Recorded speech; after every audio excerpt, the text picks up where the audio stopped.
अपने आप को सदा शिव शक्ति समझकर हर कर्म करती हो। अपने अलंकार व अष्टभुजाधारी मूर्त सदा अपने सामने रहती है। अष्टभुजाधारी अर्थात अष्ट शक्तिवान तो सदा अपने अष्टशक्ति स्वरूप स्पष्ट रूप में दिखाई देते हैं। शक्तियों का गायन है ना शिवमयी शक्तियां। तो शिव बाबा की स्मृति में सदा रहती हो। शिव और शक्ति दोनों का साथ साथ गायन है। जैसे आत्मा और शरीर दोनों का साथ है, जब तक इस सृष्टि पर पार्ट है तब तक अलग नहीं हो सकते। ऐसे ही शिव और शक्ति दोनों का भी इतना ही गहरा संबंध है जो गायन है शिव शक्तिपन का। तो ऐसे ही सदैव साथ का अनुभव करती हो वा सिर्फ गायन है।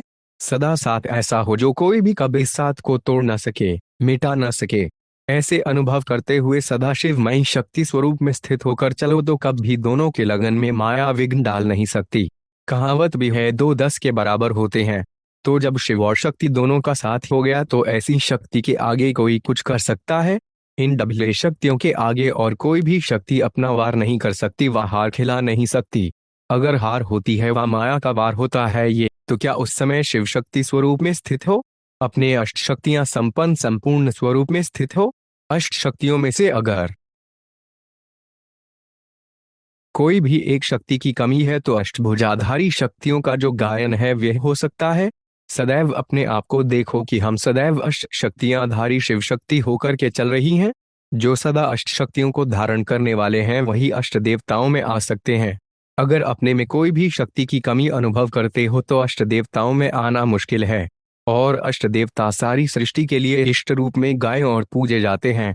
तो भक्ति मार्ग में इष्ट बनना है व भविष्य में अष्ट देवता बनना है तो अष्ट शक्तियों की धारण सदैव अपने में करते चलो। इन शक्तियों की धारणा से स्वतः ही और सहज ही दो बातों का अनुभव करेंगे। वह कौन सी दो बातें? सदा अपने को शिव शक्ति व अष्टभुजाधारी अथवा अष्ट शक्तिधारी समझने से एक तो सदा साथीपन का अनुभव करेंगे और दूसरा सदा अपनी स्टेज साक्षीपन की अनुभव करेंगे। एक साथी और दूसरा साक्षी, यह दोनों अनुभव होंगे जिसको दूसरे शब्दों में साक्षी अवस्था अर्थात बिंदु रूप की स्टेज कहा जाता है और साथीपन का अनुभव अर्थात अव्यक्त स्थिति का अनुभव कहा जाता है। अष्ट शक्ति की धारणा होने से इन दोनों स्थिति का अनुभव सदा सहज और स्वतः करेंगे। ऐसे अनुभव करेंगे जैसे कोई साकार में साथ होता है तो फिर कभी अपने में अकेलापन व कमजोरीपन अनुभव नहीं होती है। इस रीति से जब सर्वशक्तिवान शिव और शक्ति दोनों की स्मृति रहती है तो चलते फिरते बिल्कुल ऐसे अनुभव करेंगे जैसे साकार में साथ हैं और हाथ में हाथ है। गाया जाता है ना साथ और हाथ, तो साथ है बुद्धि के लगन और सदा अपने साथ श्रीमत रूपी हाथ अनुभव करेंगे। जैसे कोई के ऊपर किसका हाथ होता है तो वह निर्भय और शक्ति रूप हो कोई भी मुश्किल कार्य करने को तैयार हो जाता है। इसी रीति जब श्रीमत रूपी हाथ अपने ऊपर सदा अनुभव करेंगे तो कोई भी मुश्किल परिस्थिति व माया के विघ्न से घबराएंगे नहीं। हाथ की मदद से हिम्मत से सामना करना सहज अनुभव करेंगे। अव्यक्त मूर्त अर्थात इस शरीर में पार्ट बजाने वाले अति न्यारे और अति प्यारे की स्थिति में स्थित रहने के अनुभवी मूर्त बन गए हो। हर समय मालिक और बालक दोनों ही साथ साथ पार्ट बजाने में यत्न करने वाले नहीं, लेकिन सहज स्वरूप बन गए हो। वह मालिक बनते हो तो बालकपन भूल जाता है, वह बालक बनते हो तो मालिकपन भूल जाता है। अभी अभी मालिक, अभी अभी बालक, अभी अभी कर्मयोगी, अभी अभी देह से भी परे, कर्म से भी परे, लग्न में मग्न रहने वाले योगी बन सकते हो। संकल्प और कर्म दोनों ही समान बने हैं व संकल्प और कर्म में अंतर है। संकल्प किया और प्रैक्टिकल रूप में आया, ऐसी प्रैक्टिस हुई है। याद की यात्रा पर चलने वाले राही इतने समीप आए हो, सहज भी और समीप भी हैं, यह दोनों ही अनुभव होते हैं। इस याद की यात्रा के अनेक अनुभव करते करते अब नॉलेजफुल और पावरफुल बने हो। जैसे यात्रा में बीच बीच में चटियां आती हैं जिससे मालूम पड़ता है कि कहाँ तक पहुंचे हैं और कहाँ तक अब पहुंचना है। आप याद की यात्रा के राही इस यात्रा की कितनी चट्टियां पार कर चुके हो अर्थात याद की कितनी स्टेजेस को पार कर चुके हो। लास्ट स्टेज व फाइनल स्टेज कौन सी है उसको ऐसे ही स्पष्ट देख और जान रहे हो जैसे कोई वस्तु बहुत समीप और सम्मुख आ जाती है तो उसको सहज जान देख रहे हो कि अभी देखने से दूर है। देखते रहते हो वह सिर्फ जाना है। वह इतना सम्मुख व समीप आगे हो जो कई बार उस मंजिल पर पहुंच थोड़े समय का अनुभव भी करते रहते हो। अनुभव होता है, फिर उसी अनुभव में रहते क्यों नहीं हो?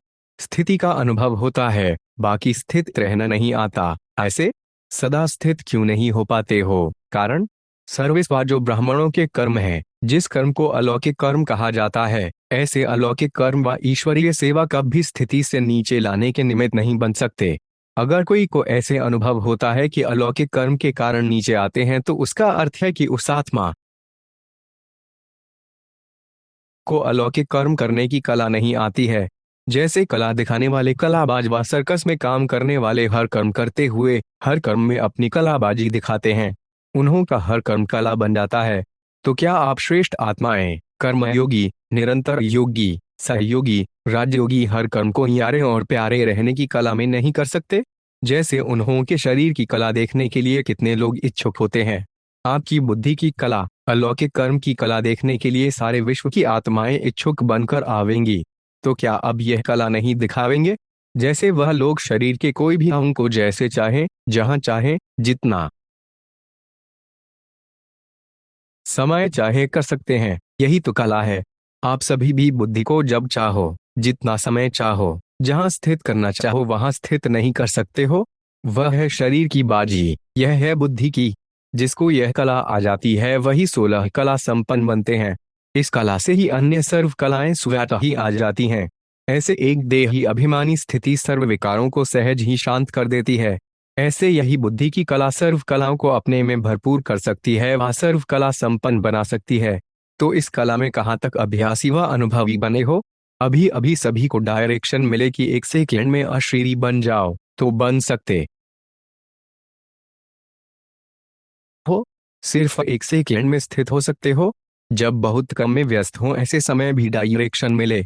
जैसे जब युद्ध प्रारंभ होता है तो अचानक ऑर्डर निकलते हैं, अभी अभी सभी घर छोड़ बाहर चले जाओ। फिर क्या करना पड़ता है?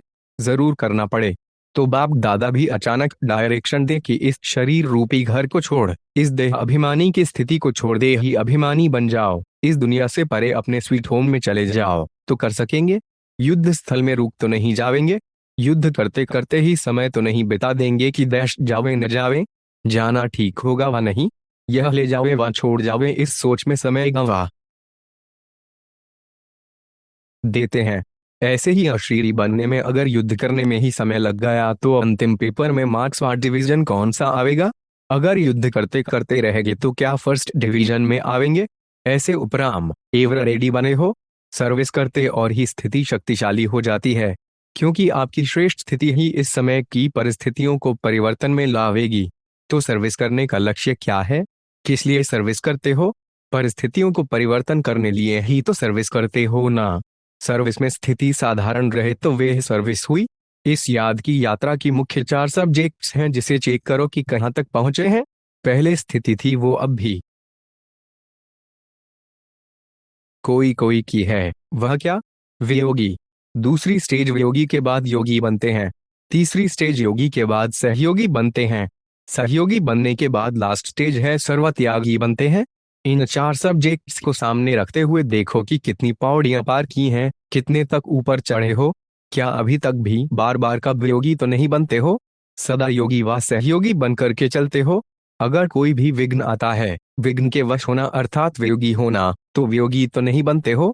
विघ्न योग युक्त अवस्था को समाप्त कर सकता है, बाप की स्मृति को विस्मृति में ला देता है। विस्मृति अर्थात वियोगी। तो योगीपन की स्टेज ऐसे ही निरंतर रहे जैसे शरीर और आत्मा का जब तक पार्ट है तब तक अलग नहीं हो पाती है, वैसे बाप की याद बुद्धि से अलग ना हो। बुद्धि का साथ सदैव याद अर्थात बाप के साथ हो।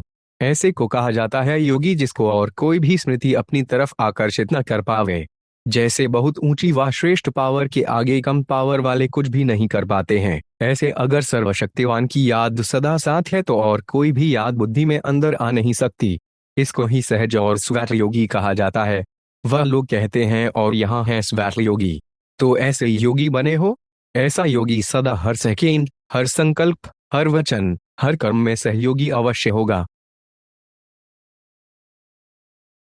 अगर संकल्प में सहयोगी नहीं सिर्फ कर्म में है, व कर्म में सहयोगी है, किसी बात में नहीं है, तो ऐसे को सहयोगी की स्टेज तक पहुंची हुई आत्माएं नहीं कहेंगे। एक संकल्प भी सहयोग के बिना चलता है, इसको व्यर्थ कहेंगे। जो व्यर्थ बनवाने वाले होते हैं वह कब किसके सहयोगी नहीं बन सकते, स्वयं में शक्तिशाली नहीं बन सकते। ऐसे सर्वस्नेही, सहयोगी, सर्वांश त्यागी व सर्वत्यागी सहज ही बन जाते हैं। जबकि भक्ति में भी सिर्फ कोई ईश्वर के अर्थ दान करते हैं तो उन्हों को भी विनाशी राजपद की प्राप्ति होती है। तो सोचो, जो हर संकल्प और सेकंड ईश्वरीय सेवा के सहयोग में लगाते हैं उसकी कितनी श्रेष्ठ प्राप्ति होगी। ऐसे महादानी सर्वत्यागी सहज ही बन जाते हैं। ऐसे सर्वत्यागी वर्तमान और भविष्य में सर्वश्रेष्ठ भाग्यशाली बनते हैं। न सिर्फ भविष्य लेकिन वर्तमान समय भी ऐसे श्रेष्ठ भाग्यशाली आत्माओं के भाग्य को देखते हुए, अनुभव करते हुए अन्य आत्माएं उनके भाग्य के गुण गाते हैं और अनेक आत्माओं को अपने श्रेष्ठ भाग्य के आधार से भाग्यशाली बनाने के निमित्त बनते हैं। तो देखो, इन 4 सब्जेक्ट से किस स्टेज तक पहुंचे हो, वह मंजिल के कितना समीप आए हो। फरिश्तों का स्वरूप क्या होता है? लाइट। देखने वाले भी ऐसे अनुभव करेंगे कि यह लाइट के वस्त्रधारी हैं। लाइट ही इन्हों का ताज है, लाइट ही वस्त्र है, लाइट ही इन्हों का श्रृंगार है। जहां भी देखेंगे तो लाइट ही देखेंगे। मस्तक के ऊपर देखेंगे तो लाइट का क्राउन दिखाई पड़ेगा। नैनों में भी लाइट की किरणें निकलती हुई दिखाई देंगी। तो ऐसा रूप सामने दिखाई पड़ता है क्योंकि माइट रूप अर्थात शक्ति रूप का जो पार्ट चलता है वह प्रसिद्ध किससे होगा? लाइट रूप से। कोई भी सामने आए तो एक सेकंड में अशरीरी बन जाए वह लाइट रूप से ही होगा। ऐसा चलता फिरता लाइट हाउस हो जाएंगे जो किसी को भी यह शरीर दिखाई नहीं पड़ेगा। विनाश के समय पेपर में पास होना है तो सर्व परिस्थितियों का सामना करने के लिए लाइट हाउस होना पड़े। चलते फिरते अपना यह रूप अनुभव होना चाहिए। यह प्रैक्टिस करनी है। शरीर बिल्कुल भूल जाए। अगर कोई काम भी करना है, चलना है, बात करनी है, वह भी निमित्त आकारी लाइट का रूप धारण कर करना है। जैसे पार्ट बजाने के समय चोला धारण करते हो, कार्य समाप्त हुआ, चोला उतारा, एक सेकंड में धारण करेंगे, एक सेकंड में न्यारे हो जाएंगे। जब यह प्रैक्टिस पक्की हो जाएगी फिर यह कर्म भोग समाप्त होगा। जैसे इंजेक्शन लगाकर दर्द को खत्म कर देते हैं, हठ योगी तो शरीर से न्यारा करने का अभ्यास कराते हैं। ऐसे ही यह स्मृति स्वरूप का इंजेक्शन लगाकर और देह की स्मृति से गायब हो जाएं। स्वयं भी अपने को लाइट रूप अनुभव करो तो दूसरे भी वही अनुभव करेंगे। अंतिम सर्विस, अंतिम स्वरूप यही है। इससे सारे कारोबार भी लाइट अर्थात हल्के होंगे। जो कहावत है ना, पहाड़ भी राई बन जाती है, ऐसे कोई भी कार्य लाइट रूप बनने से हल्का हो जाएगा। बुद्धि लगाने की भी आवश्यकता नहीं रहेगी। हल्के काम में बुद्धि नहीं लगानी पड़ती है। तो इसी लाइट स्वरूप की स्थिति में जो मास्टर जानी जाननहार व मास्टर त्रिकालदर्शा के लक्षण हैं वे आ जाते हैं। करें या न करें यह भी सोचना नहीं पड़ेगा। बुद्धि में वही संकल्प होगा जो यथार्थ करना है। उसी अवस्था के बीच कोई भी कर्म भोग की भासना नहीं रहेगी। जैसे इंजेक्शन के नशे में बोलते हैं, हिलते हैं, सभी कुछ करते भी स्मृति नहीं रहती है। कर रहे हैं यह स्मृति नहीं रहती है, स्वैत ही होता रहता है। वैसे कर्म भोग व कर्म किसी भी प्रकार का चलता रहेगा लेकिन स्मृति नहीं रहेगी। वह अपनी तरफ आकर्षित नहीं करेगा। ऐसी स्टेज को ही अंतिम स्टेज कहा जाता है। ऐसा अभ्यास होना है। यह स्टेज कितना समीप है? बिल्कुल सम्मुख तक पहुंच गए हैं। जब चाहें तब लाइट रूप हो जावें, जब चाहें तब शरीर में आवे व जो कुछ करना हो वे करें। सदाकाल वह स्थिति एक रस जब तक रहे तक बीच बीच में कुछ समय तो रहे, फिर ऐसे रहते रहते सदा काल हो जाएगी। जैसे साकार में आकार का अनुभव करते थे ना, फर्स्ट में रहते भी फरिश्ते का अनुभव करते थे, ऐसी स्टेज तो आनी है ना। शुरू शुरू में बाहुतों को यह साक्षात्कार होते थे। लाइट ही लाइट दिखाई देती थी। अपने लाइट के क्राउन के भी अनेक बार साक्षात्कार करते थे। जो आदि में सैंपल था वह अंत में प्रैक्टिकल स्वरूप होगा। संकल्प की सिद्धि का साक्षात्कार होगा। जैसे वाचा से आप डायरेक्शन देती हो ना, वैसे संकल्प से सारे कारोबार चला सकती हो। नीचे पृथ्वी से ऊपर तक डायरेक्शन लेते रहते हैं तो क्या श्रेष्ठ संकल्प से कारोबार नहीं चल सकती है? साइंस ने कॉपी तो साइलेंस से ही किया है। तो एग्जाम्पल देने अर्थ पहले से ही स्पष्ट रूप में आपके सामने है। कल्प पहले तो आप लोगों ने किया है ना, फिर बोलने की आवश्यकता नहीं। जैसे बोलने में बात को स्पष्ट करते हैं, वैसे ही संकल्प से सारे कारोबार चलें। जितना जितना अनुभव करते जाते हो, एक दो के समीप आते जाते हो, तो संकल्प भी एक दो से मिलते जाते हैं। लाइट रूप होने से व्यर्थ संकल्प, व्यर्थ समय समाप्त हो जाने के बाद संकल्प वही उठेगा जो होना है। आपकी बुद्धि में भी वही संकल्प उठेगा, और जिसको करना है उनकी बुद्धि में भी वही संकल्प उठेगा कि यही करना है। नवीनता तो यह है ना, यह कारोबार कोई देखे तो समझेंगे इन्हों की कारोबार। कहने से नहीं, इशारों से चलती है। नजर से देखा और समझ गए। सूक्ष्मवतन यहाँ ही बनना है। ऐसी प्रैक्टिस कराती हो, टीचर्स को यह सिखलाती हो कि अर्जुन भाषण करना सिखलाती हो। आप लोगों की स्टेज अपनी है। आप लोग वह स्टेज पार कर चुके हैं। नंबरवार तो है ना। जैसे भविष्य में ताज तख्त धारण करके फिर छोड़ कर देते जावेंगे ना, तब तो दूसरे लेंगे। यहाँ भी आप लोग स्टेज को पार करते चलते जावेंगे, तब दूसरे उस स्टेज पर आवेंगे। भविष्य की रूपरेखा यहाँ चलेगी ना। उस स्टेज से ऐसी लगन लग जावेगी जो उनके बिना जैसे अच्छा ही नहीं लगेगा। न चाहते भी बार बार उस तरफ चले जावेंगे। जैसे अनुभव करती हो ना भक्ति मार्ग, जैसे पिछले जन्म की बातें। इस जन्म में कब घंटी बजावेंगे व माला सुमिरन करेंगे, पास्ट लाइफ पर हंसी आवेगी। वैसे यह भी क्या है, अगर समझो किसी के अवगुणवा ऐसी चलन का सुमिरन करती हो तो यह भी भक्ति हुई ना। जैसे बाप के गुणगान करना सुमिरन करना वह माला हुई। अगर किसी के अवगुणवा ऐसी देखी हुई बातों का सुमिरन करती हो तो वे भी भक्ति मार्ग दुर्गति की माला फेरती हो।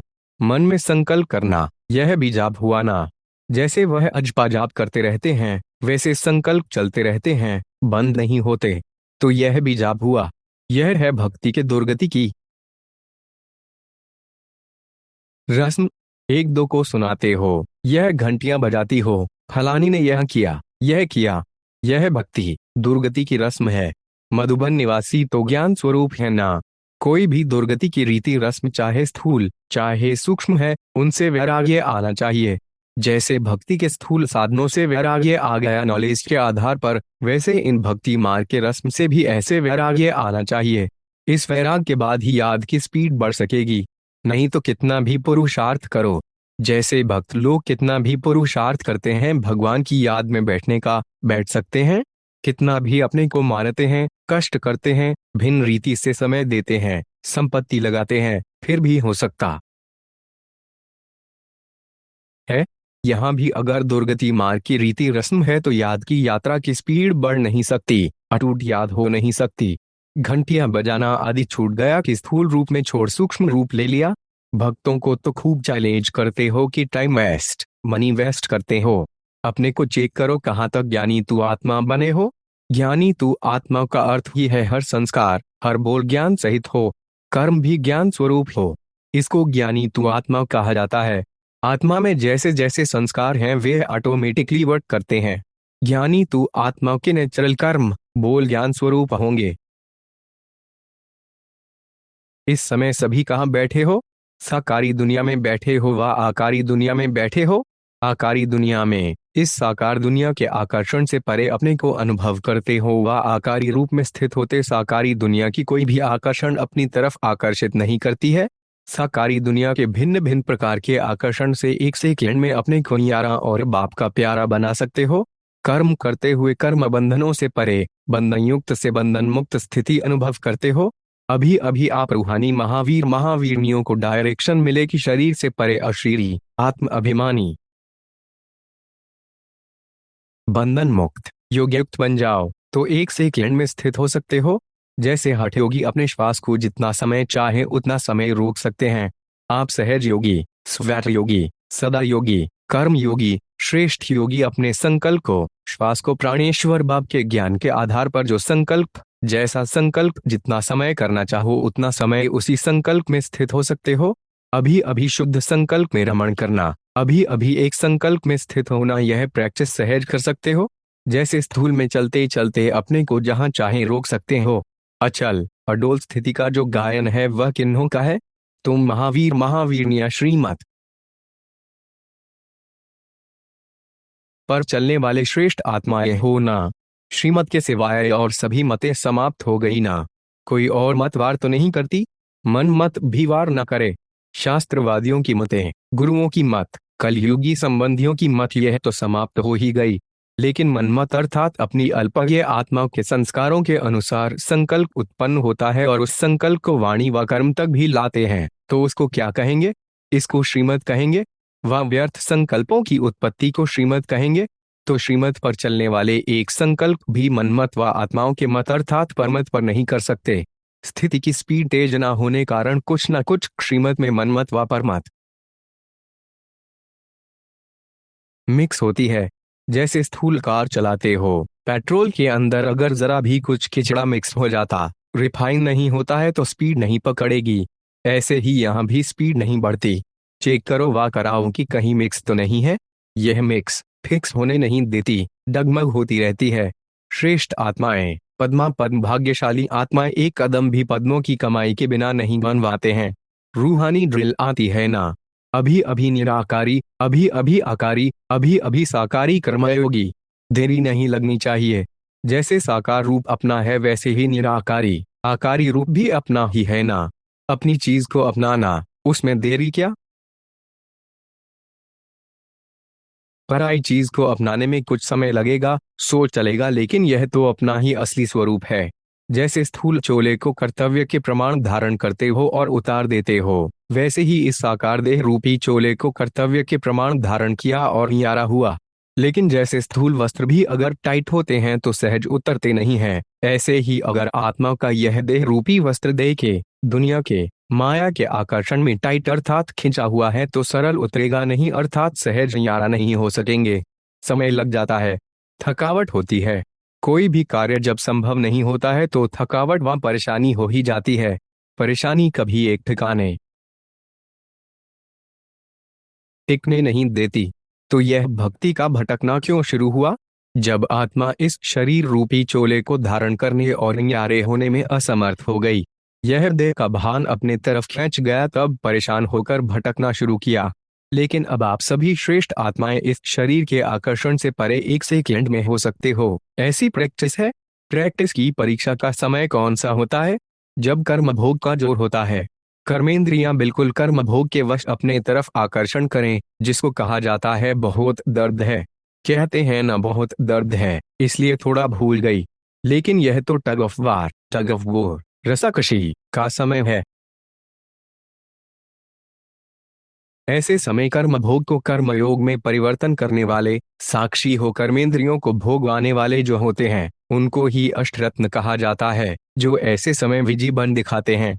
क्योंकि अष्टरत्नों में सदैव अष्ट शक्तियां कायम रहती हैं। ऐसे अष्ट ही भक्तों को अल्पकाल की शक्तियों का वरदान देने वाले इष्ट बनते हैं।